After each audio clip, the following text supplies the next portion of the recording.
औज़ुबिल्लाहिमिनश्शैतानिर्रजीम बिस्मिल्लाहिर्रहमानिर्रहीम। आज का हमारा जो लेक्चर है लेक्चर नंबर 20 है। इससे पहले अगर आपने मेरे चैनल को सब्सक्राइब नहीं किया तो काइंडली सब्सक्राइब करें लेटेस्ट क्विज़ेस असाइनमेंट्स और जीटीपी सॉल्यूशन के लिए। ठीक है, लेक्चर नंबर 20 है double integral for non rectangular reason. हमने नॉन रेक्टेंगुलर रीजन का एक डबल इंटीग्रेशन करनी है। इसमें हमने दो तरह के रीजन पढ़ने हैं, टाइप 1 रीजन और टाइप 2 रीजन। टाइप 1 रीजन जो होंगे वो बाउंड होंगे बाय वर्टिकल लाइंस। ठीक है, और अगर ए छोटा है बी से, ठीक है, जो एक्स एक्सिस में हमें पॉइंट गिवन है दो ए और बी। ठीक है, अगर ए छोटा है बी से, G1x भी छोटा होगा G2x से। ठीक है, और ये जो है ए बी एक्स के पॉइंट्स थे तो यहाँ पर ये एक्स के साथ, ठीक है, और G1x और G2x जो है वो वाई के पॉइंट्स हैं। ठीक है, उसके बाद टाइप 2 रीजन है हॉरिजॉन्टल लाइंस की।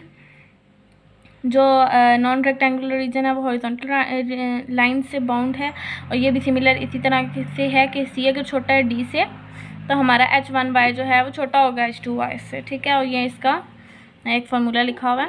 उसके बाद आपने ये MCQs के लिए चीज़ बहुत इंपॉर्टेंट है कि जो फंक्शन ऑफ x होता है उसके लास्ट में dy लिखा हुआ होता है, और जो फंक्शन ऑफ y होगा आपके पास उसके लास्ट में dx गिवन होगा। उसके बाद है क्वेश्चन है कि right double integral of function f x y on the region who sketch is given. एक स्केच हमें दिया हुआ है, उसका हमने डबल इंटीग्रेशन करनी है। कैसे करनी है, आपने जस्ट सबसे पहले हमने वाई एक्सिस को देखना होता है। तो ये जो रीजन है ये कहाँ से स्टार्ट हो रहा है, 1 से स्टार्ट हो रहा है, तो इसकी लोअर लिमिट क्या है 1 है, और अपर लिमिट इसकी क्या है, कहाँ तक जा रहा है, log 8 तक। तो हमने y की अपर लिमिट क्या लिखी, log 8 लिख लिया। उसके बाद हम x को देखेंगे तो x कहाँ से है, 0 से स्टार्ट हो रहा है, और ये कहाँ तक जा रहा है, log y तक जा रहा है, तो इसकी अपर लिमिट क्या है, log y तक। ठीक है, अब हमने इसको लेकर चलना है, और देखिएगा कि लास्ट में हमारा आंसर ये वाला आएगा। सोल्यूशन हम लिख रहे हैं, हमने यही फंक्शन पहले लिख लेना है। उसके बाद हमने लिमिट्स ऑफ x लिखनी है। लिमिट्स ऑफ x यहाँ पर हमें क्या गिवन थी, लिमिट्स ऑफ x क्या है यहाँ पर 0 और log y। 0 smaller than and equal to x and x smaller than and equal to log y। ठीक है, ये हमारे पास इक्वेशन 1। लिमिट्स ऑफ y हम लिखेंगे क्या है 1 और log 8, 1 और log 8y हमने दरमियान में लिख लिया। अब इन दोनों इक्वेशंस में एक चीज़ का सेम होना ज़रूरी है। अब यहाँ पर एक जैसी कोई चीज़ नहीं है, इसलिए हमने इस इक्वेशन का जो है वो log ले लिया है, ताकि जब हमने यहाँ पर log लिया, log 1 जो होता है वो हमारे पास इक्वल होता है 0 के। यहाँ पर log y लिया, आप देखें log y दोनों सिमिलर हो गए हैं, एक जैसे हो गए हैं इन दोनों इक्वेशंस में, तो इसकी वजह से हम आगे कंपेयर कर सकेंगे। और यहाँ पर डबल log हो गया 8 का। ठीक है, by comparing equation 1 and equation 3, जब हमने इक्वेशन 1 और इक्वेशन 3 को कंपेयर किया है तो यहाँ से 0x log y और डबल log 8 का हमारे पास आ जाएगा, और ये हमने इसको इक्वेशन 4 का नाम देना है। अब फ्रॉम इक्वेशन 4 से हमें अब यहाँ पर आप ऑर्डर चेंज भी कर सकते हैं। फिलहाल जो मैं ले रही हूँ वो 0x और डबल log है 8 का। ठीक है, और हमने 2 लेने हैं क्योंकि हमने 2 लिमिट्स बनानी होती हैं, एक फंक्शन ऑफ x की बनानी होती है और एक जो है वो फंक्शन ऑफ y की बनानी होती है।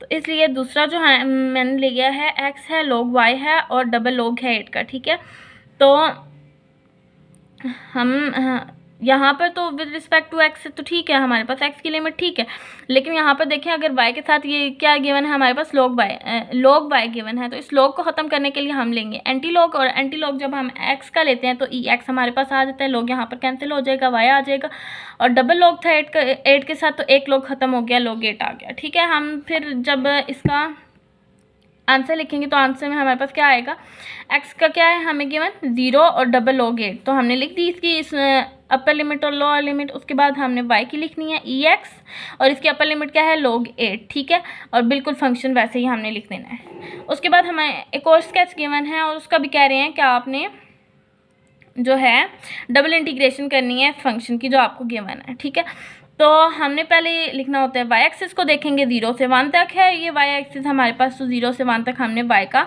लिख लिया, लोअर और अपर लिमिट। उसके बाद हमने x को देखना है, तो 0 से y स्क्वायर तक जा रहा है, 0 से y स्क्वायर। अब हमने इस जो है इक्वेशन को लेकर चलना है और सॉल्यूशन लेकर आना है। ठीक है, अब जो हमारे पास इक्वेशन बनी है वो ये है। लिमिट्स ऑफ x हम लिखेंगे, लिमिट्स ऑफ x हमें क्या गिवन है, लिमिट्स ऑफ x हमारे पास क्या है, ये हैं 0 और y स्क्वायर। ठीक है, 0 और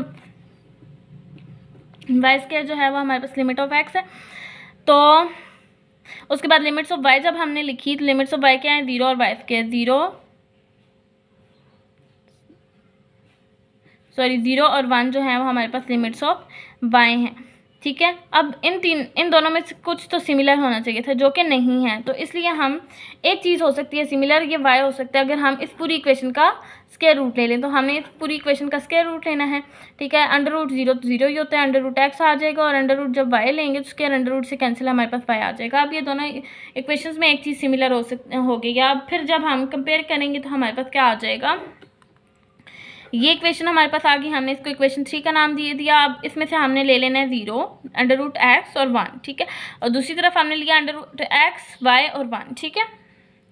अब यहाँ पर हमारे पास हमने स्केयर लेना है, ताकि हमारे पास यहाँ पर मेन क्या है, एक्स है, तो हम यहाँ पर लोअर लिमिट किसकी फाइंड आउट कर रहे हैं, एक्स की फाइंड आउट कर रहे हैं। तो हमने यहाँ पर स्केयर ले लिया, 0 का स्केयर, 1 का स्केयर और एक्स का स्केयर जब लिया तो अंडर रूट कैंसिल हो गया। तो हमारे पास इसकी क्या लिमिट आई है, लोअर लिमिट 0 और अपर लिमिट आ गई है हमारे पास 1। और यहाँ पर इसी तरह से यहाँ पर हमें कुछ करने की ज़रूरत नहीं है, क्योंकि वाई ऑलरेडी हमें गिवन है, ठीक है। जो हमारा मेन है वो बिल्कुल ठीक है।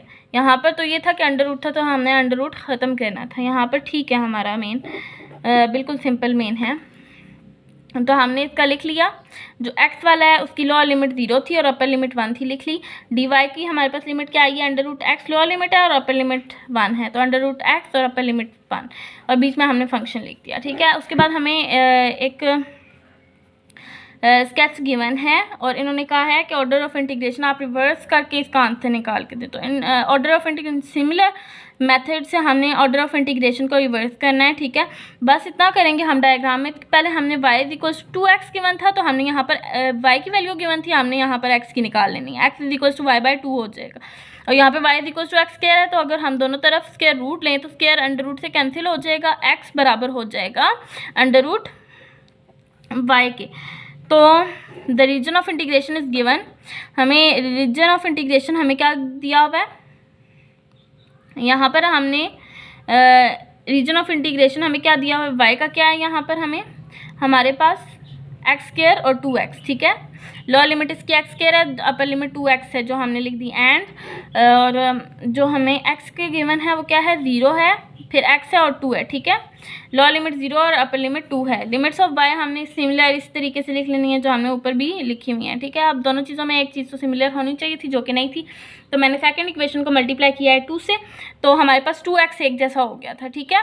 जब हमने इस पूरी इक्वेशन को 2 से मल्टीप्लाई किया था तो 0 तो ऐसे ही 2x था और फिर 4 आ गया हमारे पास। कंपेयर हमने करना है 1 और 2 को, दोनों इक्वेशंस को जब हमने कंपेयर किया तो 0 एक्स स्क्वायर बाई 2x और 4 आ गया हमारे पास। अब यहाँ पे हमने तीनों में से किसी को भी ले लेना था, लेकिन आप ये याद रखिएगा कि मेन को हमने हमेशा लेना होता है, जो भी हमारे पास मेन। यहाँ पर हमने पहले y का लिया 0, y और 4, तो ये हमारे पास y की लिमिट आ गई। x को फाइंड आउट करने के लिए हमने यहाँ पर लिया एक्स स्क्वायर बाई और 2x, ठीक है। अब यहाँ पर हमने अलग कर लेना है, एक्स स्क्वायर को अलग कर लिया, पहले इसको अलग कर लिया और इसको अलग कर लिया, ठीक है। तो यहाँ पर हमारे पास x, हम यहाँ पर जब अंडर रूट लेंगे तो स्क्वायर अंडर रूट से कैंसिल हो जाएगा और x छोटा आ जाएगा अंडर रूट y से। और यहाँ पर हमने क्या किया, यहाँ पर 2 मल्टीप्लाई और यहाँ पर आकर डिवाइड होगा, ठीक है। तो हमारे पास ये एक हमने थोड़ा और सिंप्लीफाई किया, तो ये हमारे पास आ गई। फिर इसी हिसाब से हमने आगे हम अपनी इक्वेशन लिखनी है। इक्वेशन क्या आई है हमारे पास, यहाँ पर क्या थी, y/2 है एक लिमिट, और एक लिमिट है अंडर रूट y। जो लोअर लिमिट है y/2 है और अपर लिमिट हमारे पास अंडर रूट y है। और ये किसकी लिमिट्स है, x की। y की लिमिट है 0 और 4, y की लिमिट हमने लिखी 0 और 4, और x की क्या लिमिट आई है हमारे पास, y/2 आई है और अंडर रूट y आई है। तो हमने ये लिख ली y/2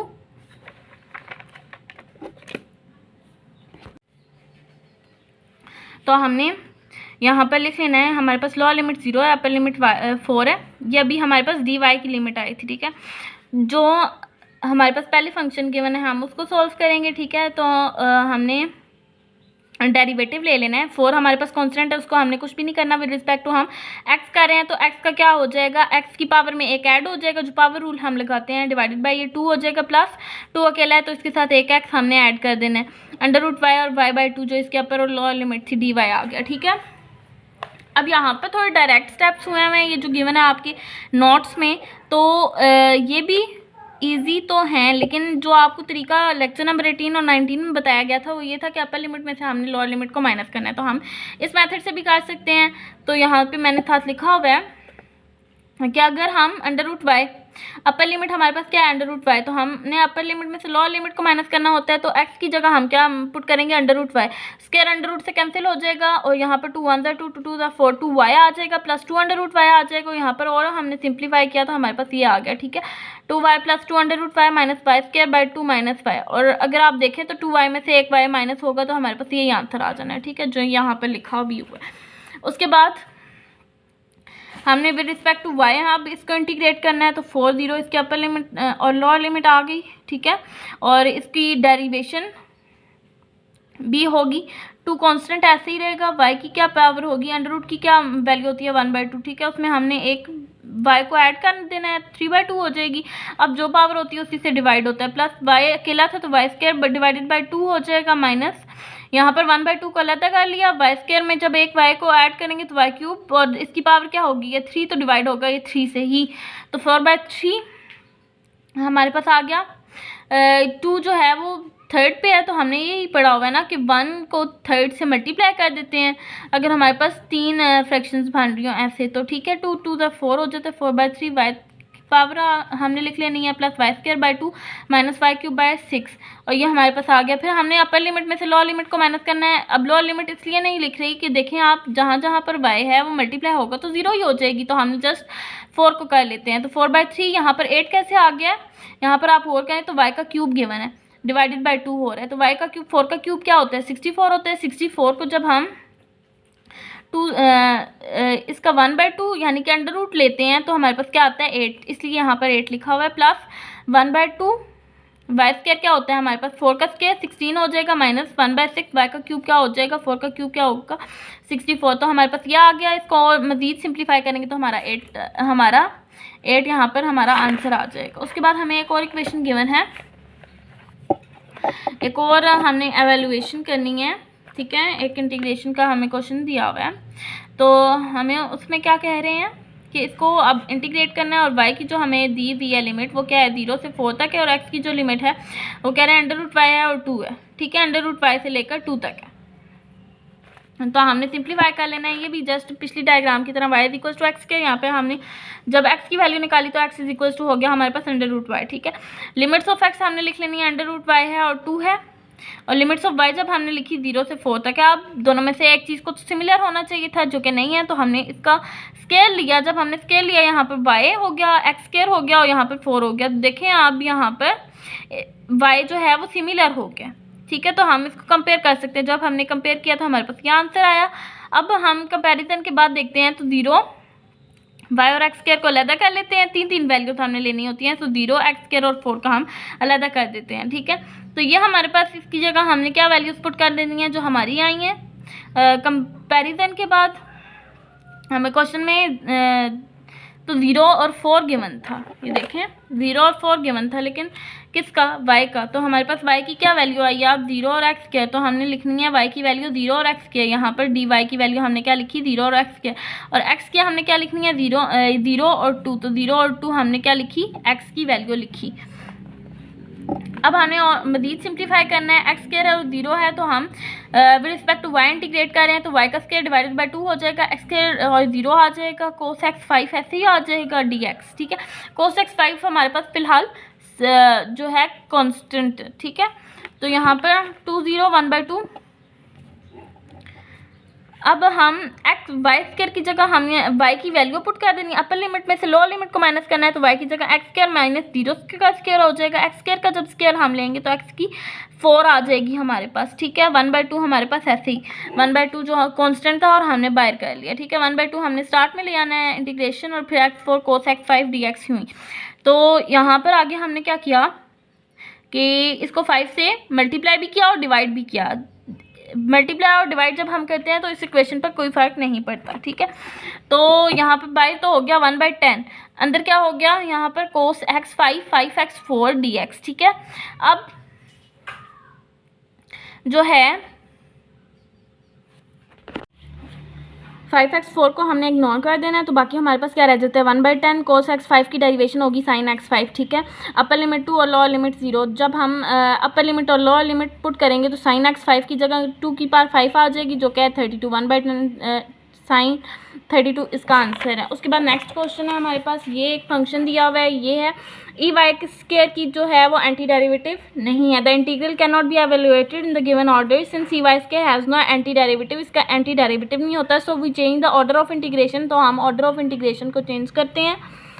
द रीजन, अब वो चेंज हम कैसे करेंगे, the region are in which integration is performed is given by, जो रीजन है वो क्या है, एक्स की क्या है 0 और 1/2, यानी एक्स जो है वो दरमियान है 0 और 1/2 के, और वाई जो है वो 2x और 1 के दरमियान है, ठीक है। वाई हम बराबर लिख सकते हैं 2x के और वाई बराबर लिख सकते हैं 1 के। The region is enclosed by x is equals to 0, हम कह सकते हैं x इज इक्वल्स टू 0। यहाँ इस इक्वेशन से हमने निकाला है x is equals to y/2 and 0 y और 1। अब यहाँ पर 0 कैसे आया है, अगर x बराबर हो जाए 0 के तो y ऑटोमेटिकली 0 के इक्वल हो जाता है, ठीक है, तो ये इस वजह से लिखा है। उसके बाद हमने इक्वेशन लिखी, इक्वेशन क्या है 0 1 y का, और dx का क्या है हमारे पास 0 और y/2, यह हमने ऑर्डर को रिवर्स किया है। उसके बाद क्या होगा, सिंपली तौर पर हमने dy की dx की पहले करना है, ठीक है। ई वाई स्क्वायर तो कांस्टेंट है, हम इसको नहीं कर सकते। dx को जब करेंगे तो इसका एंटी डेरिवेटिव क्या आएगा, x आएगा। अपर लॉ लिमिट पुट करेंगे तो हमारे पास y/2 e y square dy आ जाएगा, y/2 है, अब 1/2 को हमने बाय ले लिया तो y रह गया ई वाई स्क्वायर dy, ठीक है। अब आपने एक और चीज़ यहाँ पे याद रखनी है कि y जो होता है, ठीक है, अब इसकी जब हम डेरिवेशन करेंगे तो ये क्या बन जाता है y²/2 आती है ना इसकी डेरिवेशन, जो पावर है ना उसी से इसको मल्टीप्लाई भी करना है और डिवाइड भी करना है, यानी 2 से इसको मल्टीप्लाई भी करना है और डिवाइड भी करना है, ठीक है। तो यहाँ पर क्या आ गया हमारे पास 2y आ गया, e y square upper limit और लोअर लिमिट पुट की, और यहाँ पर ये जब मल्टीप्लाई हुआ तो हमारे पास क्या आया, हमारे पास क्या आया, ये 4 आ गया, ठीक है। तो 1/4 इसकी जब डेरिवेशन की तो क्या आया y²/2, 2 से कैंसिल, 1 का स्क्वायर 1 ही होता है, ठीक है। ये जब इस पूरी रकम से मल्टीप्लाई होगा e-1, ये इसका आंसर है, ठीक है।